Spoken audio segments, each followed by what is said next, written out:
everybody, welcome back to the channel. Just a quick video today. I just wanted to share my purchases for the stock and ETFs today, but also talk a little bit about dollar cost averaging. Now, if you're new to investing, I know some people on the channel are way more experienced investors than I am, but I'm sure there's some on here that are beginner investors, much like myself. And dollar cost averaging is basically taking regular deposit and investing it regularly into your investments. Pretty simple, actually. You might see some comments. The acronym is DCA, and there'll be some comments I know on our on this channel saying, you know, DCA time, that kind of thing. So that's basically what it means. Dollar cost averaging, making consistent purchases and investments into a stock or share that you have in your portfolio. Now, my portfolio, it took me about a year or so to kind of get it to where I am happy with the holdings that are in it. And I'm just taking days like today as a bit of an opportunity to start to build up certain positions in my portfolio. And the ones that I have been focusing on, and if you've been following along the channel, you do know that I want to start to build the positions of BTC.Y. So today I took the opportunity to purchase 2 shares of BTC.Y, so just do slow deposits on that one. Got them on I think a decent price. Everything is down on the market, so everything it seems like it's on sale. So picked up that. Another one that I did pick up was 8 more shares of BTC.Y. That's the Bitcoin yield ETF. Now that one is obviously cryptocurrencies is not for everybody. I have a strong conviction for the long term of that, so I've added that to my portfolio with 8 more shares. And then from that, I had a little bit left over in the TFSA, and I purchased 25 shares of Solar Alliance Energy. That's kind of an up-and-coming penny stock. Definitely going to be a volatile investment on that one as well, but I had a little bit left over, not putting a ton of money into there, but I just wanted to get that little bit more investment in there and see how that one does. So the market, obviously, if you've been watching the market like a hawk, you know it's a choppy, roughy time out there. We had a bit of a relief yesterday, so if you were watching the channel yesterday or checking your investments yesterday, you thought, oh, that's great, we're up. Today, back down. So I think I just basically took it as an opportunity to build on those couple positions.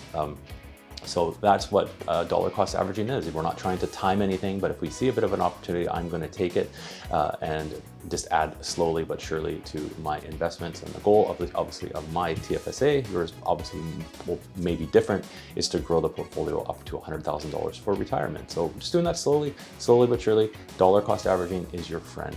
That's all, everybody. Just want to jump on and give that quick one.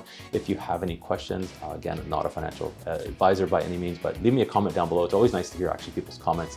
I know there's a few people that have left comments on the channel letting me know what they are going to be buying. So let me know if you've bought anything today.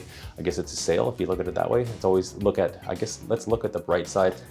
And if we're in it for the long haul, I think we'll be happy if you are able to make your regular dollar cost averaging deposits into any of your investments. Now, on that note, with dollar cost averaging, it can be kind of hard sometimes that when you're putting your money in an account, especially when you're doing a self-managed account. So if you have a bit more emotion in your investing, I would encourage you to possibly check out Wealthsimple on the invest side, where you can set up regular deposits into an investment, and it actually does it for you on autopilot.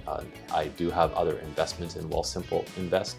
My RSP is over there, and I do consistent weekly deposits that come out of my bank account. I don't even see it.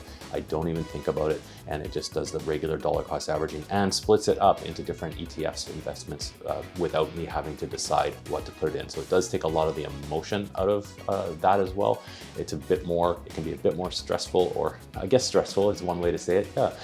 Investing yourself with a self-managed account, because you're not sure if you are buying at the right time. I don't think there's necessarily any time there's never well, any time is a good time, but if you're going in there and you're dollar cost averaging, the daily fluctuations in the price just don't matter as much. So leave it with that. Thanks for watching, everybody. We'll catch you in the next video. We will do an update on the portfolio after the markets are closed later on in the week, probably get into the weekend. So thanks for watching. Take care, and hopefully you had a chance to pick up something on sale today.